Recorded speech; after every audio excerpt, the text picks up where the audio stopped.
اعوذ باللہ من الشیطان الرجیم بسم اللہ الرحمن الرحیم۔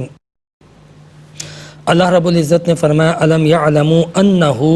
من یحادد اللہ ورسولہ فان لہ نار جہنم خالدا فیہا ذالک الخزی العظیم، کہ جو اللہ اور اس کے رسول کے خلاف کرتا ہے، کیا انہیں خبر نہیں کہ جو مخالفت کرے اللہ اور اس کے رسول کی تو اس کے لیے جہنم کی آگ ہے اور یہ بہت بڑی رسوائی ہے۔ اس آیت کا تعلق تسلسل کے ساتھ پچھلی آیتوں کے ساتھ ہے، چونکہ یہاں سے آج تلاوت کا آغاز ہوا تھا تو اس لیے میں نے اسی آیت سے ترجمے کا بھی آغاز کیا۔ اور جہاں تک تفسیر کی بات ہے، اللہ رب العزت نے پچھلی آیتوں میں متصلاً فرمایا تھا وَمِنْهُمُ الَّذِينَ يُؤْذُونَ النَّبِيَّ وَيَقُولُونَ هُوَ أُذُنٌ، ان میں سے بہت سارے وہ لوگ بھی ہیں جو نبی کریم علیہ السلام کو ایذا دیتے ہیں اور کہتے ہیں کہ وہ تو نرے کان ہیں، یعنی منافقین کا ذکر کیا جا رہا ہے۔ منافقین نبی کریم علیہ السلام کے بارے میں جو پیچھے رہ کر باتیں کیا کرتے تھے، نبی کریم علیہ السلام کی جو مخالفت کیا کرتے تھے، قرآن پاک کی اس آیت میں ان کا نہ صرف ذکر کیا جا رہا ہے بلکہ منافقین کی سوچ کیا تھی، منافقین کا نفاق نبی کریم علیہ السلام کے بارے میں کس درجے کا تھا، وہ نبی کریم علیہ السلام کے بارے میں کیا سوچتے تھے، ان تمام باتوں کا یہاں پر ذکر کیا جا رہا ہے۔ ایک تو یہ کہ وہ نبی کریم علیہ السلام کے بارے میں کہتے تھے کہ وہ کان ہے، یعنی کان کہنے سے مراد یہ تھا، اذن عربی میں کان کو کہا جاتا ہے۔ کان کہنے سے مراد یہ ہے کہ ہم تو حضور کے کتنے احکامات ہیں جس کی نافرمانی کرتے رہتے ہیں، اور جب کبھی حضور ہمیں بلا کے پوچھتے ہیں تو آپس میں بات کر رہے تھے، ہم کہہ دیں گے کہ ہم غلطی ہو گئی، آئندہ نہیں کریں گے، تو وہ ویسے بھی ہماری بات پہ کبھی کچھ کہتے ہی نہیں ہیں، خالی ہماری باتیں وہ تو سنتے ہیں۔ تو سننے کی وجہ سے انہوں نے یہ لفظ اذن ان کا ذکر کیا تھا، یعنی ان کا کہنے کا مقصد یہ تھا کہ حضور تو فقط سنتے ہیں، بولتے تو ہیں نہیں۔ حالانکہ حضور نبی کریم علیہ السلام اس لیے نہیں بولتے تھے کہ نبی کریم علیہ السلام جانتے تھے کہ یہ منافق ہیں۔ حضور علیہ السلام بولا تو ان کو جاتا ہے جو اپنا ہوتا ہے، مومن ہوتا غلطی ہوتی تو اصلاح کی جاتی، مومن ہوتا اگر کوئی جرم ہو جاتا تو اس کا جو ہے وہ ازالہ کیا جاتا، سمجھایا جاتا، تذکرہ کیا جاتا۔ لیکن جس غیب بتانے والے نبی پر یہ ظاہر ہو چکا ہو کہ یہ منافق ہے، اب منافق آ کے عذر بھی پیش کر دیں تو ان کا کیا فائدہ؟ ایک وقت آنا تھا کہ جس وقت اللہ نے ان کو بے نقاب کرنا تھا اور حضور علیہ السلام اس کا انتظار فرما رہے تھے، تو حضور نبی کریم علیہ السلام اس لیے خاموشی سے ان کے ہیلوں کو، ان کے بہانوں کو سماعت کر رہے تھے، اور وہ وقت بالکل قریب تھا۔ جب وہ وقت آنے والا تھا، یہ بالکل اس سے قبل کی آیتیں ہیں جس میں اللہ رب العزت جو ہے وہ منافقین کے رویوں کی باقاعدہ مذمت فرما رہا ہے، اور اللہ رب العزت فرماتا ہے کہ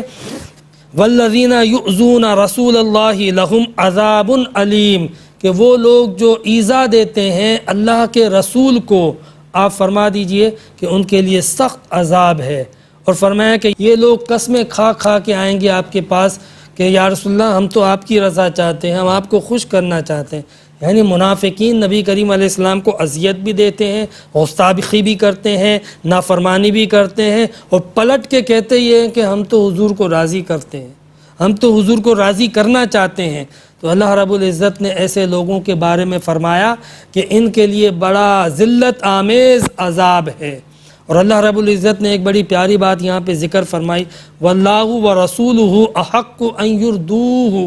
اللہ اور اس کا رسول حقدار ہیں کہ اس کو راضی کیا جائے۔ یعنی اللہ کا بھی ذکر ہے، رسول کا بھی ذکر ہے، لیکن پھر جب رضا کی ضمیر کو لوٹایا گیا، پروناؤن کو ذکر کیا گیا، تو وہ سنگولر نہ کہ پلولر، یعنی یہ بتایا گیا کہ اللہ اور اس کے رسول کی رضا ایک ہے۔ یہ نہیں کہا کہ اللہ اور اس کا رسول حقدار ہے کہ ان دونوں کو راضی کیا جائے، بلکہ اللہ تعالیٰ نے فرمایا کہ اللہ اور اس کا رسول حقدار ہیں کہ اس کو راضی کیا جائے، دونوں کی رضا کو ایک کر دیا اس آیت میں۔ یہاں پر منافقین کے منہ پر ایک اور تماشا کہ اللہ رب العزت نے فرمایا میری اور میرے حبیب کی رضا ایک ہی ہے، ہم دونوں کی رضا کوئی جدا جدا نہیں ہے۔ جو میرے حبیب کی رضا ہے وہ میری رضا ہے، جو میری رضا ہے وہ میرے رسول کی رضا ہے۔ یہ بالکل اس طرح ہے جس طرح قرآن پاک میں سابقہ آیات کے اندر اللہ رب العزت نے دونوں کی اطاعت کو ایک قرار دیا تھا، دونوں کے فعل کو ایک قرار دیا تھا، دونوں کی بیعت کو ایک قرار دیا تھا، اور اسی طرح اسی صورت کے اندر اللہ رب العزت نے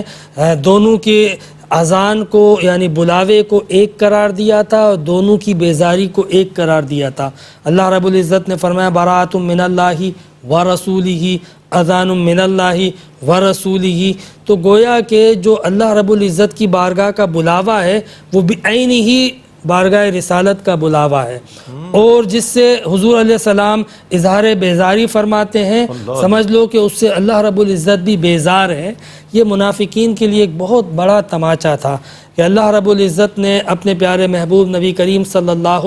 علیہ وآلہ وسلم کی عظمت کا اظہار فرمایا اور فرمایا کہ میری اور میرے حبیب کی رضا ایک ہے۔ جو رسول کو راضی کرنا چاہتے ہیں وہ پہلے مجھے راضی کریں، اور جو مجھے راضی کرنا چاہتے ہیں وہ پہلے میرے رسول کو راضی کریں۔ منافقین اللہ کو راضی کرتے تھے، رسول کو راضی نہیں کرتے تھے۔ قرآن پاک میں اللہ رب العزت نے ان کا یہ رویہ بھی بیان کیا ہے، رأیت المنافقین یصدون عنک صدودا، میرے حبیب آپ دیکھیں گے کہ یہ جو منافقین ہیں یہ اللہ کی بارگاہ میں تو جائیں گے مگر آپ کی بارگاہ سے اعراض کریں گے۔ تو اللہ نے فرمایا کہ میرے حبیب کی بارگاہ سے جو اعراض کرتا ہے سمجھ لو میری بارگاہ سے بھی وہ فارغ ہو جاتا ہے۔ جو تیرے در سے یار پھرتے ہیں در بدر یوں ہی خوار پھرتے ہیں۔ لہٰذا جو ہے اس تصور کو مسترد کر دیا گیا ان آیات کے اندر، اور اللہ رب العزت نے یہ واضح طور پہ فرما دیا کہ واللہ ورسولہ احق ان یردوہ ان کانوا مؤمنین،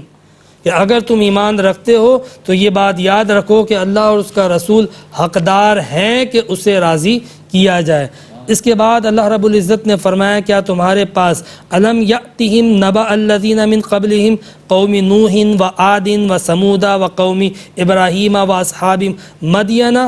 کیا تمہارے پاس اصحاب مدین کی، حضرت ابراہیم علیہ السلام کے قوم کی، اور قوم سمود کی، اور قوم عاد کی، ان اقوام کی خبریں تمہارے پاس نہ پہنچی جن کی بستیوں کو ہم نے الٹ کے رکھ دیا تھا؟ تم آتے جاتے ان بستیوں کو بھی دیکھتے رہتے ہو، کیا تمہیں ان کی خبر نہ پہنچی تھی؟ کیا تم نے ان سے عبرت نہ لی تھی؟ کیا تمہیں ان کے انجام و احوال کی خبر نہ تھی کہ ایسا کیوں ہوا؟ پھر اللہ رب العزت نے ایک اصولی بات عمومی طور پہ فرما دی، اور وہ بات یہ ہے کہ فما کان اللہ لیظلمہم ولکن کانوا انفسہم یظلمون، یہ اللہ کی شان ہی نہیں ہے کہ اللہ تعالیٰ بندوں پر ظلم کرے، مگر لوگ خود اپنی جانوں پہ ظلم کرتے ہیں۔ اللہ تبارک و تعالیٰ بندوں کو ہدایت دینا چاہتا ہے، اللہ تعالیٰ بندوں کو نجات دینا چاہتا ہے، اللہ تعالیٰ اپنے بندوں کو دونوں جہانوں کی آسانی اور کامیابی دینا چاہتا ہے۔ وہ ہدایت کا پیغام، علم کی روشنی انبیاء کرام کو بھیج کے دعوت دیتا ہے، صحیح راستہ، شعور اور عقل عطا فرماتا ہے، لیکن لوگ ہیں کہ خود اس ہدایت کی بات کو چھوڑ دیتے ہیں، وہ کافروں اور طاغوت کی بات پر چل پڑتے ہیں، وہ نفسانی خواہشات کی پیروی کرنے لگ جاتے ہیں، جس کے نتیجے میں دنیا میں بھی وہ ذلیل و رسوا ہوتے ہیں، آخرت میں بھی تباہ و برباد ہوتے ہیں، دنیاوی عذاب کا بھی شکار ہوتے ہیں، ان پر اللہ تعالیٰ کا عذاب نازل ہوتا ہے، اور بروز قیامت بھی ان کی پکڑ ہوگی۔ تو اللہ رب العزت نے اس مقام پر بطور عبرت کے ان اقوام کا ذکر کیا اور فرمایا کہ یہ جو ان کا حال ہوا ہے یہ کسی اور نے نہیں کیا بلکہ لوگوں نے خود اپنی جان پہ ظلم کیا ہے، تم ان لوگوں سے عبرت حاصل کرو۔ اللہ رب العزت کاش کہ ہمیں ان آیات کو پڑھ کے اللہ تعالیٰ کی نشانیوں کو سمجھنے اور ان آیات کو پڑھ کے ان لوگوں سے عبرت حاصل کرنے کی توفیق عطا فرمائے، ان اقوام سے کہ جن پر اللہ رب العزت کا عذاب نازل ہوا، اور اللہ رب العزت ہمیں اپنی اطاعت اور بندگی کی صحیح معنی میں توفیق عطا فرمائے۔ وآخر دعوانا ان الحمد للہ رب العالمین۔